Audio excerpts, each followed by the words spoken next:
Andito po tayo mga kachika sa Lone Pine State Park Visitor Center at dito ay marami tayong makikitang mga nakadisplay rito na mga nakatira dito sa State Park. Ayan ang mga sungay ng mga wild animals na mga nakuha nila dito. Ayan na. Deer. Yeah, so I did actually go to do a dancing, line dancing. At dito mga kachika naman ang red fox. Ayan na siya. Diba? Papasok tayo dito at tingnan natin kung anong mga narito sa loob. Ayan mga kachika. Dito ay may mga nakadisplay ring owl, kuwago. Owl.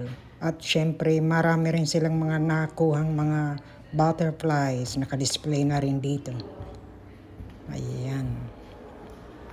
Dito ay merong owl, ay iba-ibang kulay nito. Bighorn sheep. At dito ay meron silang inaalagaang ahas. Ayan mga kachika. Makikita natin ang ahas. Nariyan po. Yan po ay nahuli nila dito sa Lone Pine State Park. Tingnan nyo, ayan. Gumagalaw-galaw ang ahas. Malaki na po yan. Ayan. Ang ahas pala ay pwede palang tumira sa malamig at mainit na lugar. Dito sa Montana ay nandito rin ang ahas kahit malamig ang lugar na ito. Ayan, yan ang patunay na may mga ahas rin dito sa malamig na lugar.